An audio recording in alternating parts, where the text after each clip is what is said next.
Bonjour à tous. Et s'il fallait, pour rendre une intelligence artificielle plus intelligente, lui présenter des informations imparfaites? Ça semble assez contre-intuitif, n'est-ce pas? Et pourtant, c'est le principe fondamental derrière les auto-encodeurs débruteurs. C'est exactement ce qu'on va décortiquer ensemble aujourd'hui. Alors la question qui se pose, c'est vraiment celle-ci. Comment est-ce qu'une machine peut aller au-delà de la simple apparence pour saisir l'essence même d'une information? C'est tout l'enjeu. On ne veut pas une IA qui se contente de mémoriser bêtement, on veut une IA qui comprend. Et c'est là que les choses deviennent intéressantes.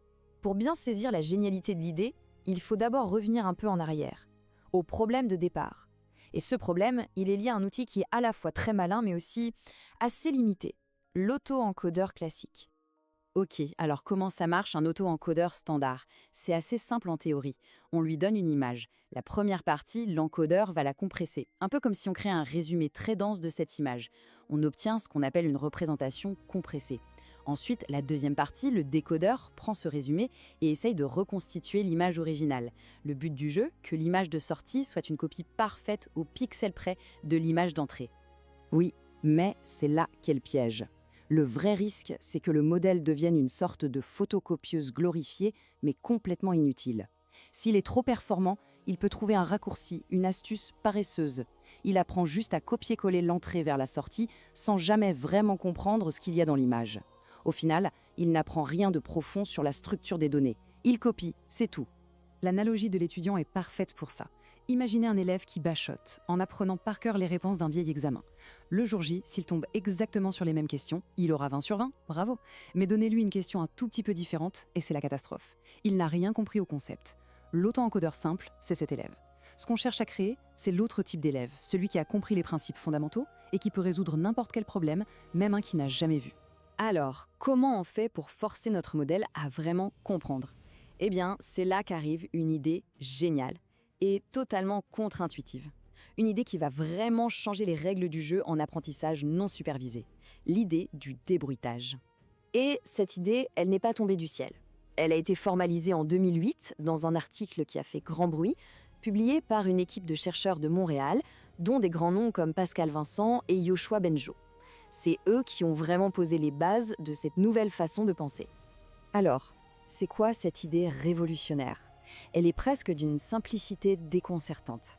Plutôt que de donner au modèle une image parfaite à copier, on va faire le contraire. On va délibérément abîmer l'image d'entrée. On lui donne une version bruitée, corrompue, et on lui demande non plus de la copier, mais de la réparer. On lui rend la tâche plus difficile, exprès. Et les auteurs de l'article de 2008 sont très clairs là-dessus. Ils écrivent que le débruitage, ce n'est pas vraiment le but final. C'est un prétexte. C'est un critère d'entraînement, comme ils disent, pour forcer le réseau à extraire des caractéristiques qui sont vraiment utiles et robustes. L'objectif n'est pas de nettoyer une image, c'est d'apprendre quelque chose de fondamental en le faisant. D'accord, mais concrètement, comment ça marche? Comment est-ce que le fait de réparer une image peut rendre un réseau de neurones plus intelligent? Allons voir le mécanisme en détail.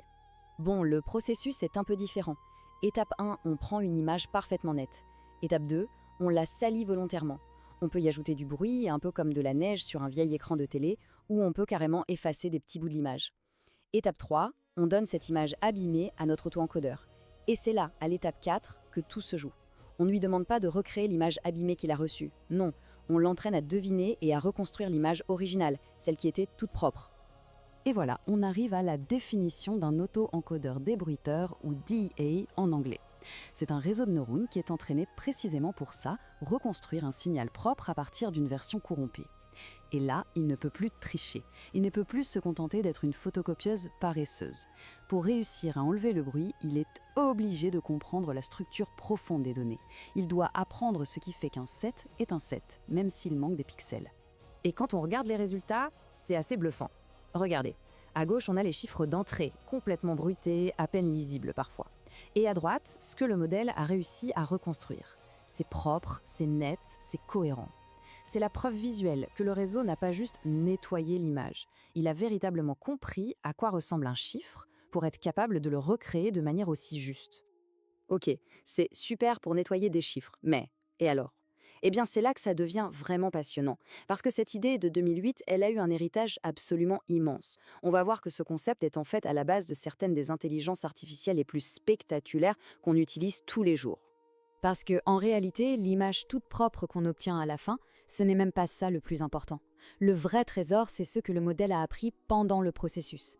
En étant forcé de débruiter, ces neurones internes se sont spécialisés. Certains ont appris à détecter des lignes verticales, d'autres des bords arrondis, d'autres des textures. Ce sont les briques de base, les Lego de la vision par ordinateur. Le modèle a appris à voir.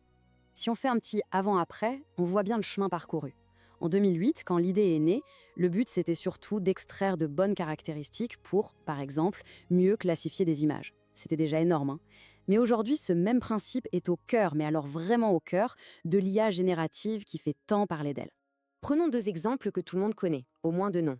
D'abord, dans le texte, des modèles comme BART. Comment apprennent-ils la langue? Eh bien, on leur donne un texte, on le brouille, on mélange l'ordre des phrases, on cache des mots et on leur demande de reconstruire l'original. C'est exactement un auto-encodeur débruiteur, mais pour le langage. Et pour les images, Stable Diffusion et les autres modèles de diffusion. Leur fonctionnement, c'est littéralement une séquence de débruitage. Ils partent d'une image qui n'est que du bruit, du chaos total, et étape par étape, ils enlèvent un peu de bruit, puis encore un peu, jusqu'à faire apparaître une image cohérente. C'est le même principe poussé à son paroxysme. On arrive à la fin de cette analyse, et il est temps de résumer un peu l'héritage incroyable de cette idée de bruit constructif. Alors, si on devait retenir quelques points clés, quels seraient-ils? Premièrement, que chercher la copie parfaite n'est pas toujours la meilleure façon d'apprendre. Parfois, l'imperfection est un bien meilleur professeur. Deuxièmement, le but d'un auto-encodeur débruiteur, ce n'est pas tant le débruitage en lui-même que l'extraction de caractéristiques robustes qu'il permet. C'est un prétexte pour apprendre en profondeur. Et enfin, et c'est peut-être le plus important, ce concept qui date de 2008 est aujourd'hui une des pierres angulaires de l'IA générative la plus avancée. Et tout ça, ça nous laisse avec une question vraiment ouverte et fascinante pour l'avenir. On a vu que forcer une IA à corriger du bruit la rendait plus intelligente. Alors, quelles sont les prochaines imperfections qu'on pourrait lui apprendre à surmonter? Apprendre à partir de données incomplètes, à résoudre des informations contradictoires? C'est peut-être en répondant à ces questions qu'on définira la prochaine grande avancée en intelligence artificielle.